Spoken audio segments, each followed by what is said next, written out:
جامعہ ترمذی میں حدیث ہے، نبی صلی اللہ علیہ وآلہ وسلم نے ارشاد فرمایا کہ اس نیلی چھتری کے نیچے ابو ذر غفاری سے سچا انسان کوئی نہیں۔ کون کہہ رہا ہے؟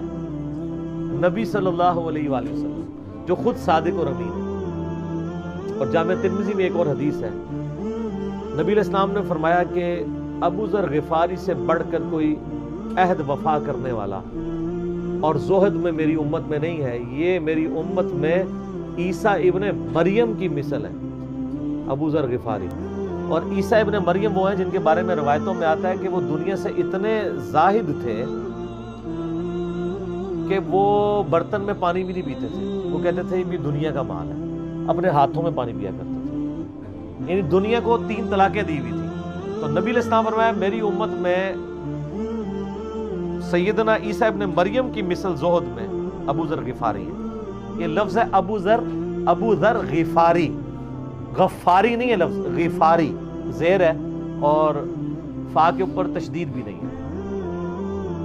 ابو ذر غفاری رضی اللہ تعالیٰ عنہ علیہ السلام نبی علیہ السلام کے لاڈلے اصحاب میں سے تھے۔ صحیح بخاری میں ان کے قبول اسلام کا پورا واقعہ موجود ہے۔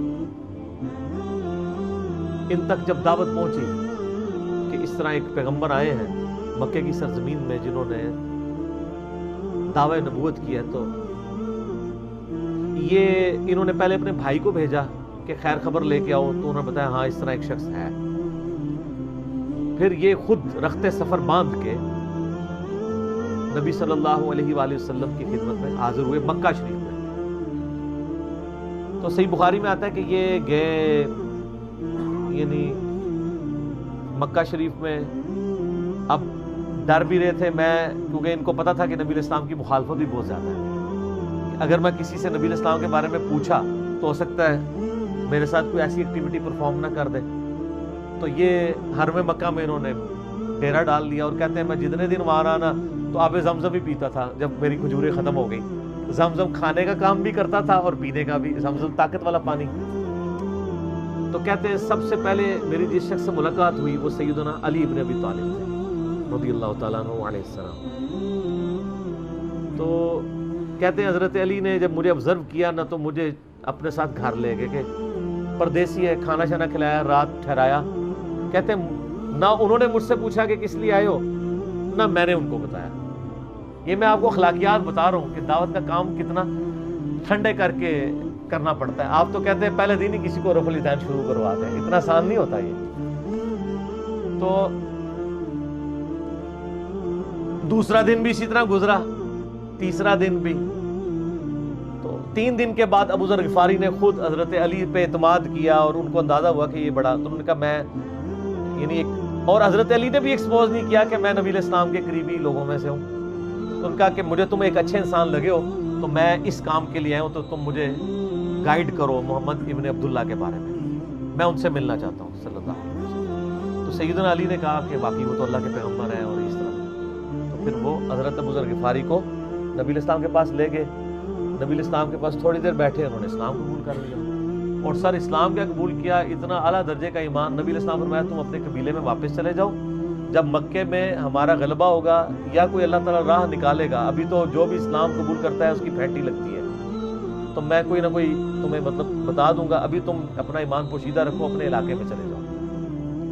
ان کے یا رسول اللہ ایسے نہیں ہو سکتے۔ وہ جناب آگے مکے خانہ کعبے کے اندر آ کے انہوں نے کہا میں گواہی دیتا ہوں کہ اللہ ایک ہے اور محمد صلی اللہ علیہ وسلم اس کے رسول ہے۔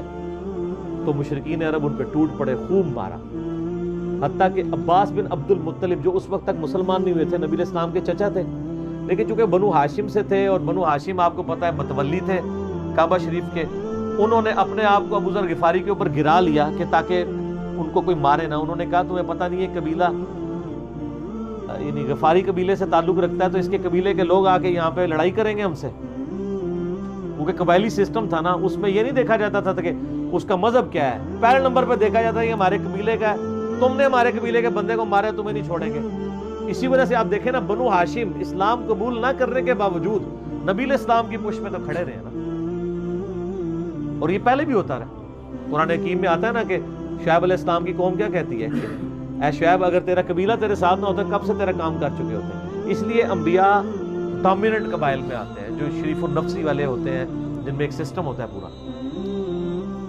تو اور پھر جو ہے نا وہ اگلے دن پھر ابو ذر غفاری نے اس طرح کلمہ پڑھا، پھر ان کی پٹائی ہوئی، پھر حضرت عباس نے ان کو بچایا اور پھر وہاں سے یعنی وہ چلے گئے.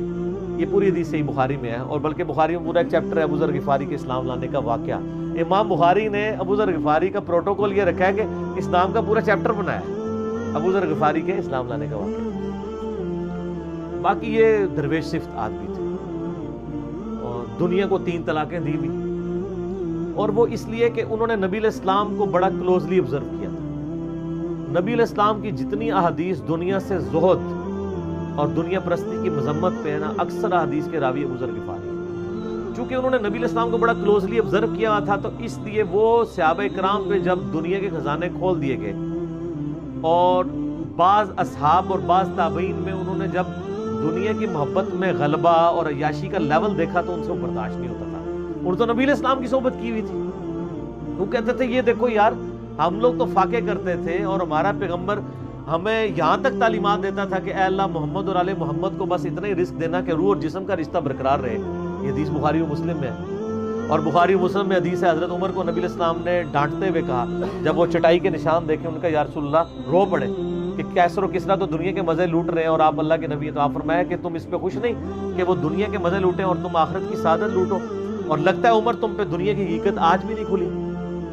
جن لوگوں کے سامنے یہ ساری چیزیں تھیں، جن لوگوں نے نبی علیہ السلام کا وہ پیریڈ دیکھا تھا، پھر ان کو یہ بھی پتا تھا کہ بخاری و مسلم میں نبی علیہ السلام کے جو آخری خطبات میں سے شہدائے احد کے اوپر جو نماز جنازہ آپ نے 8 سال بعد پڑھی، اور وہاں پہ آپ نے جنازے یعنی ادھر قبرستان میں خطبہ دیا عبرت کے لیے، اور اس میں کئی چیزیں تھیں. ایک تو یہ تھی کہ یہ یہاں پہ وہ لوگ دفن ہیں جنہوں نے اسلام کے لیے قربانی دی ہے، اور ان کا پھل تم نے کھانا ہے. وہ دنیا سے اسی طریقے سے گئے ہیں، دفن میں نہیں دیا گیا کئی لوگوں کو.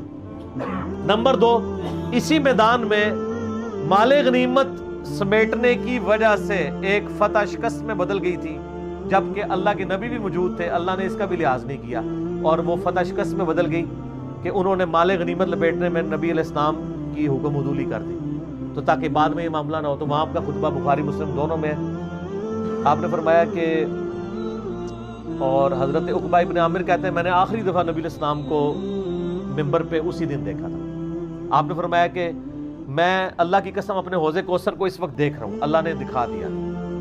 اور آپ نے فرمایا کہ مجھے یہ خطرہ نہیں ہے کہ تم میرے بعد شرک کرنے لگو، لیکن مجھے ڈر ہے کہ تم دنیا کے مال میں پھنس جاؤ گے اور پھر تم ایک دوسرے کو قتل کرو گے جس طرح اگلی قوموں نے کیا، اور تم بھی تباہ و برباد کر دیے جاؤ گے جس طرح اگلے. اس سے زیادہ کیسے آپ ڈر سناتے ہیں؟ اب یہ ساری چیزیں موجود تھیں. آپ فرمایا مجھے خطرہ یہ ہے کہ دنیا کا مال تم پہ کھول دیا جائے گا، ان قریب کیسر و کسرا کے خزانے تمہارے پاس آ جائیں گے. جو بخاری مسلم میں آتا ہے نا کہ نبی علیہ السلام نے کہا کہ مجھے اللہ نے 2 خزانے عطا کر دیے، ٹھیک ہے، زمین کی خزانوں کی چابیاں، اور جس سے وہ بریلویوں نے کچھ اور ہی قیدہ بنا لیا. اس میں موجود ہے کہ کیسر و کسرا کے خزانے، یعنی آپ کو بتایا گیا کہ رومن اور پرشین امپائر جو ہے مسلمان فتح کر لیں گے یرموک اور قادسیہ کے اندر، اور مسلمانوں کے پاس وہ دولتیں آ جائیں گی. پھر آہستہ آہستہ وہ بھی اسی دنیا کی محبت کا شکار ہو جائے گی. اب یہ ساری باتیں حضرت ابو ذر غفاری کے سامنے تھی، حتیٰ کہ صحیح بخاری میں آتا ہے کہ ابو ذر غفاری کہتے ہیں مجھے دن یاد ہے کہ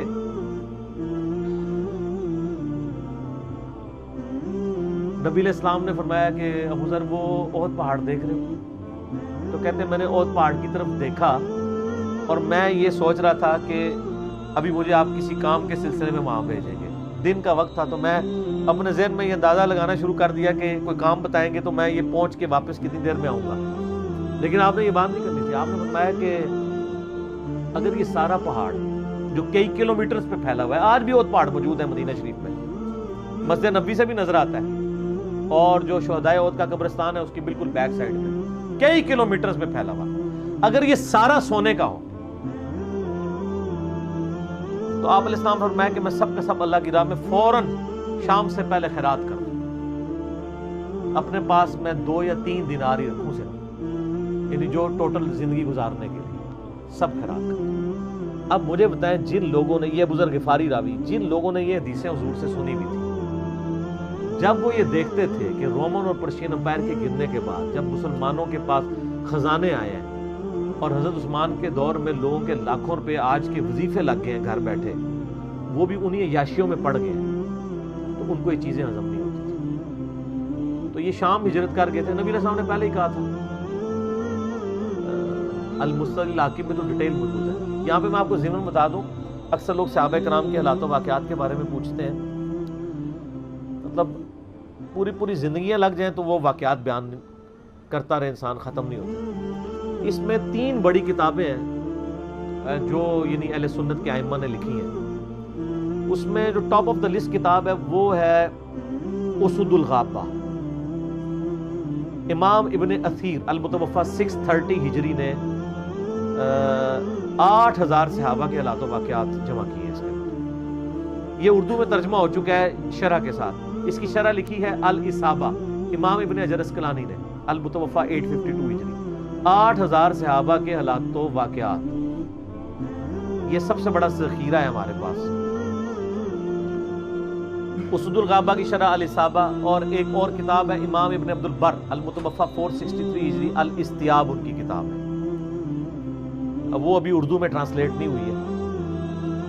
اور اس کے علاوہ فضائل صحابہ جو چیپٹر ہیں بخاری میں، مسلم میں، وہ آپ کو چند ایک واقعات ملیں گے ڈیٹیلڈ۔ آپ کو المستدرک للحاکم میں جو 4تھی اور 5ویں جلد ہے نا، جو اردو ترجمے والی بریلویوں نے چھاپی ہے، وہ تو ساری ہے ہی صحابہ کرام کے بارے میں، اور ڈیٹیلڈ حالات ہیں۔ ابو ذر غفاری کے بارے میں بھی آپ کو آلموسٹ جتنی میں حدیثیں بیان کر رہا ہوں آپ کو مل جائیں گی اس میں یہ حدیث نبی علیہ السلام نے، یعنی یہ حدیث ہے المستدرک للحاکم میں صحیح سند سے، کہ فرمایا آپ علیہ السلام نے کہ ابو ذر تیرا کیا حال ہوگا جب تو بھوسا لوگوں میں رہ جائے گا، اور آپ نے یوں انگلیاں ڈالی۔ اور ابو ذر غفاری کا انتقال 32 ہجری میں ہوا ہے حضرت عثمان کے دور میں۔ یہ بات عبداللہ بن عمر بن عاص کے بارے میں نہیں کہی تھی؟ وہ بھی ہے، وہ تو صحیح بخاری میں ہے۔ عبداللہ بن عمر بن عاص کو نبی علیہ السلام نے فرمایا تھا کہ تو بھوسا لوگوں میں رہ جائے گا۔ سیم الفاظ حضرت ابو ذر غفاری کے بارے میں حاکم میں ہے، آپ مستدرک للحاکم کا چیپٹر کھول لیں۔ وہ تو یزید کے دور تک گئے تھے نا، یہ حضرت عثمان غنی کے دور میں فوت ہوئے۔ یعنی حضرت عثمان غنی برے نہیں تھے نعوذ باللہ، یعنی ان کے دور میں عیاشی کا لیول لوگوں کا یہ ہو گیا تھا۔ تو یہ یعنی اس میں پھر حدیث میں الفاظ ہیں، نبی علیہ السلام سے پھر انہوں نے کہا یا رسول اللہ میں کیا کروں، تلوار اٹھا لوں؟ آپ فرمایا صبر کرنا اور اپنی زبان سے تم حق بات کی تلقین کرتے رہنا، پھر آپ کو حاکم میں ملے گا۔ نبی علیہ السلام فرمایا کہ ان قریب تمہیں مدینے سے نکال دیا جائے گا، شام چلے جاؤ گے وہاں سے بھی نکال دیا جائے گا، اور سر ایک بڑی دردناک حدیث ابو ذر غفاری کے بارے میں، وہ حاکم میں ہی ہے، المستدرک للحاکم میں۔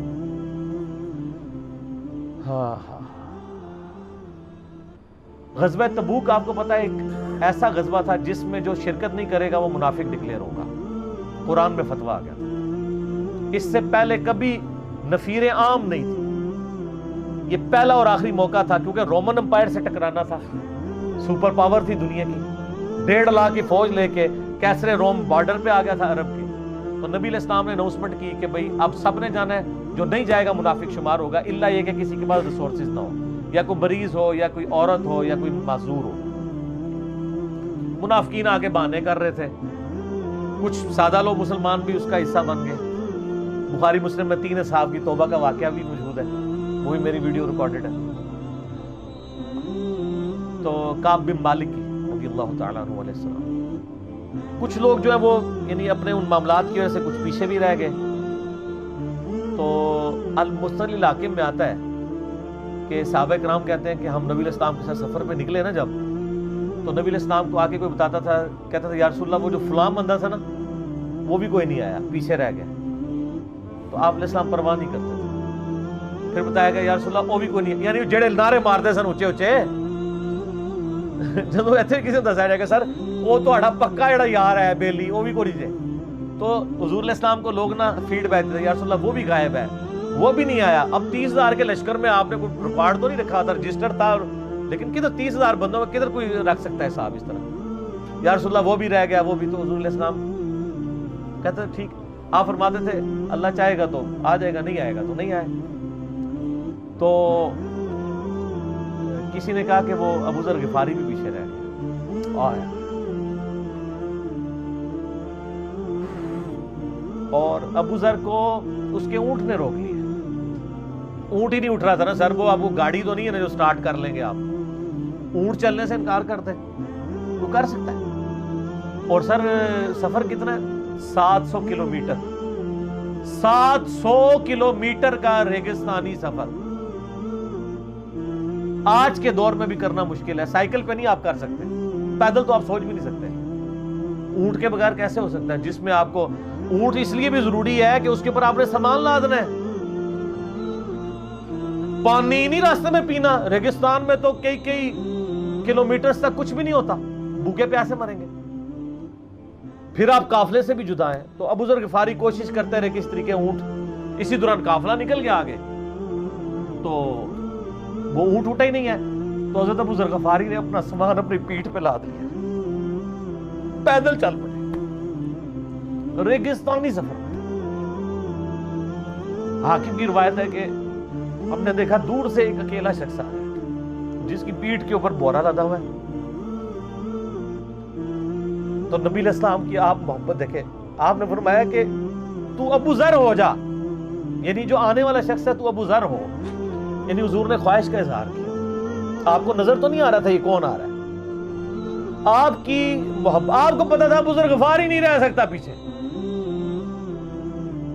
تو صحابہ کہتے ہیں آپ نے فرمایا تو ابو ذر ہو جا.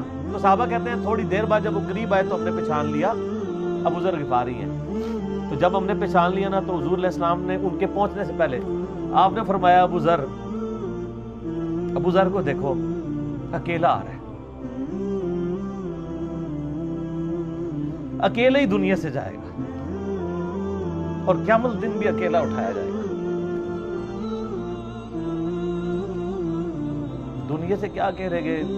صحیح بخاری میں آتا ہے کہ حضرت عثمان غنی رضی اللہ عنہ کے دور میں چکے،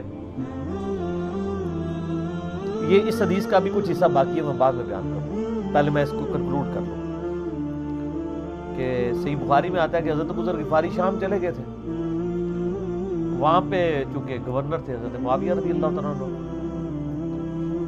وہ قرآن کی وہ جو سورہ توبہ کی آیات ہے نا کہ جو لوگ سونا اور چاندی جوڑ کے رکھتے ہیں یہ گرم کر کے ان کی پیٹھوں پہ، ان کے ماتھے کے اوپر لگایا جائے گا قیامت والے دن. تو وہ یہ آیت پڑھا کرتے تھے اور حضرت معاویہ سے ان کا جھگڑا رہتا تھا کہ تم لوگ جو یہ مال جوڑ رہے ہو نا اور یہ اتنے خزانے تم لوگوں نے بنا لیے ہیں، یہ نبی علیہ السلام کی تعلیمات کے خلاف ہے. تو حضرت معاویہ کہتے تھے یہ تو اہل کتاب کے بارے میں آیات نازل ہوئی ہیں. تو وہ کہتے تھے نہیں، یہ سب کے بارے میں ہے. اب شرعی حکم یہ ہے کہ مال آپ جوڑ سکتے ہیں اگر آپ زکوٰۃ دے رہے ہیں، لیکن یہ پسندیدہ نہیں ہے، طریقہ نبوت یہ نہیں ہے. نبی علیہ السلام نہیں جوڑ سکتے تھے، پوری زندگی زکوٰۃ دینے کی نوبت نہیں آئی ہے، حالانکہ خمس ملتا تھا خیرات کا.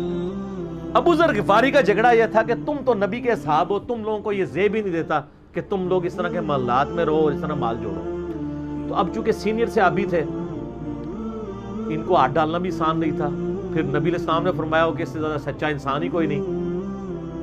تو حضرت معاویہ نے خط لکھا حضرت عثمان کو کہ جی اس بندے سے میری جان چھڑائے نا، اس کو آپ واپس لیں. حضرت معاویہ نے جب خط لکھا تو حضرت عثمان نے ان کو کہا تم مدینہ شریف واپس آ جاؤ. مدینہ شریف جب یہ واپس آئے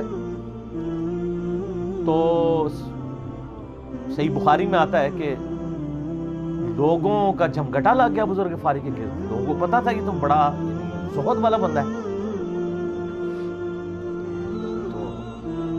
ابو ذر غفاری وہی حدیثیں سنایا کرتے تھے کہ حضور نے فرمایا یہ احد پہاڑ سونے کے برابر ہو تو میں خیرات کر دوں گا. جبکہ باقی صاحب کہتے تھے کہ مال جوڑنا جائز ہے اگر زکوٰۃ کوئی دیتا رہے. وہ یہ کہتے تھے کہ یار یہ تم لوگوں کو تو زیب نہیں نہ دیتا، یار تم لوگ تو یہ باتیں نہ کرو، تم لوگ نبی کی صحبت یافتہ ہو، تم لوگوں کو تو زہد ہونی چاہیے تم لوگوں کی زندگی میں. اب لوگوں کا ہجوم ان کے گرد لگ گیا اور پھر حضرت عثمان نے ان کو خلیفہ وقت بلایا اور کہا کہ یار تو خود ہی مدینہ شریف چھوڑ کے یہاں سے چلا جا، تیری وجہ سے فتنہ کھڑا ہوا. حضرت عثمان نے کہا میں نے تو نبی علیہ السلام سے سنا تھا کہ حکمرانوں کی اطاعت کرنا، صبر کر لینا. تو ایک زبدہ نامی کا ایک گاؤں تھا مدینہ شریف کے پاس، شہر سے ہٹ کے، تو وہ پھر وہاں پہ ہجرت کر گئے. آپ دیکھیں ریونج کیسا تھا، لوگ کتنے ڈرے ہوئے تھے کہ ابو ذر اپنی بوڑھا شخص 80-90 سال کا بابا اپنی ایک بڑھیا بیوی کو لے کے اس عمر میں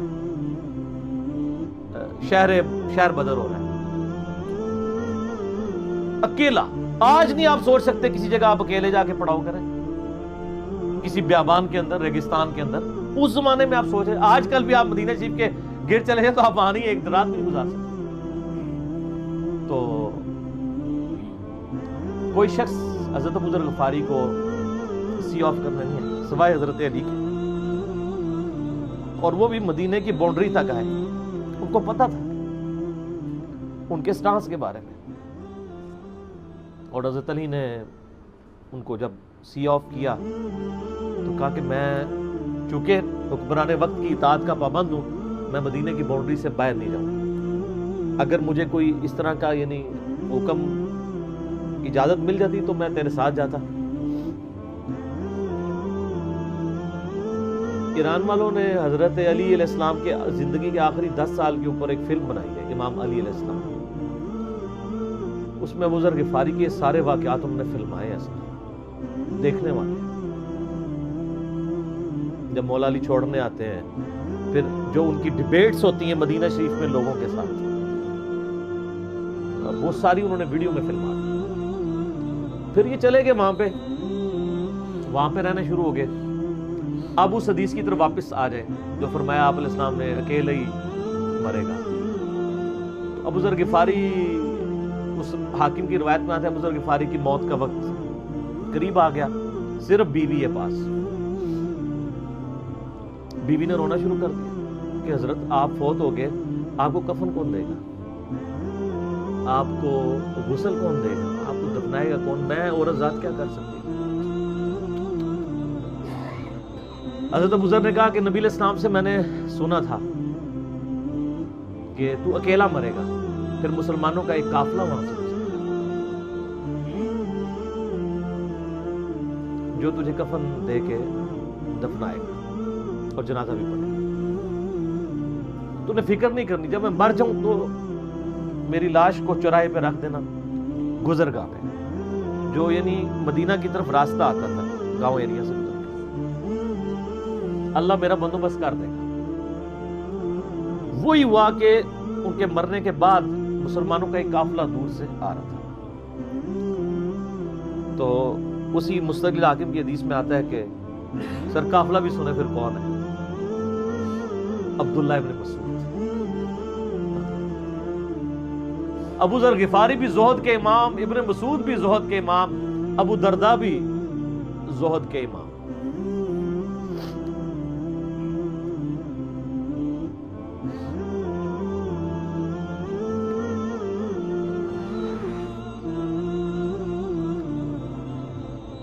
ابن مسعود رضی اللہ تعالیٰ عنہ جب وہاں پہ رکے، ان کو تو نہیں پتا تھا یہ کون ہے.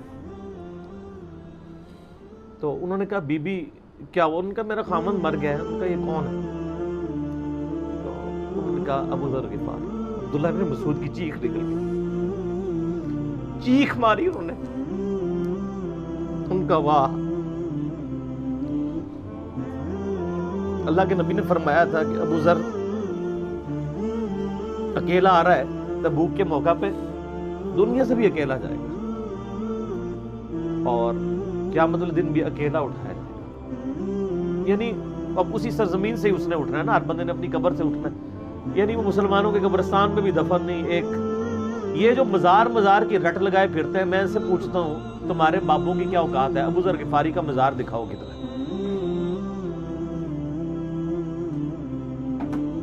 جو اس روئے ارض پہ نیلی چھتری کے نیچے سچا ترین انسان جس کو اللہ کے نبی کہہ رہے ہیں، اس کا کوئی مزار نہیں ہے. غریب المتنی میں مرا ہے، اس کی قبر بھی ایسی جگہ ہے جہاں مسلمانوں کے پاس قبریں بھی کوئی نہیں ہے. ایک ریگستان میں اکیلی قبر ہے، اس قبر کا بھی کسی کو نہیں پتا، اس میں کوئی مزار بھی نہیں ہے، اور قیامت دن بھی اکیلا اٹھایا جائے گا. یعنی قیامت تک وہاں پہ کوئی قبرستان بھی نہیں بنے گا. ظاہر نبی علیہ السلام کی یہ بھی خبر ہے، تو کیا وہ ناکام ہو گیا؟ اگر مزارات ہی دلیل ہے کامیابی کی، تو عبداللہ ابن مسعود رضی اللہ تعالیٰ نے ان کو غسل دیا، کفن دیا اور دفنا دیا۔ یہ پوری ڈیٹیلز آپ کو المستقبل الحاکم میں مل جائیں گی۔ تو ابو ذر غفاری ان چند شخصیات میں سے ہیں جن میں پوری امت کا اتفاق ہے ان کی نیکوکاری کے اوپر۔ شیعہ بھی ان کو بہت رسپیکٹ دیتے ہیں، اہل سنت بھی دیتے ہیں، صوفیاء کے ہاں بھی ان کو امام مانا جاتا ہے زہد کی وجہ سے۔ آپ تصوف کی جتنی کتابیں پڑھیں، چاہے امام غزالی کی ہوں، رسالہ قشیریہ پڑھیں اور لوگوں کو بھی پڑھنا شروع کریں، تو ابو ذر غفاری آپ کو زہد کے امام کے طور پہ ملیں گے کہ ان کی زندگی میں یعنی یہ زہد تھا کہ انہوں نے کس طرح کی زندگی گزاری ہے۔ سر لوگ مجمع میں مرتے ہیں، ان کو یاد کوئی نہیں کرتا، اور ابو ذر غفاری کو آج بھی دنیا یاد کر رہے ہیں، ہم بھی یاد کر رہے ہیں رضی اللہ تعالیٰ علیہ السلام۔ اللہ تعالیٰ قیامت والے دن ہمیں ایسے نیکوکار لوگوں کا ساتھ نصیب فرمائے، آمین ثم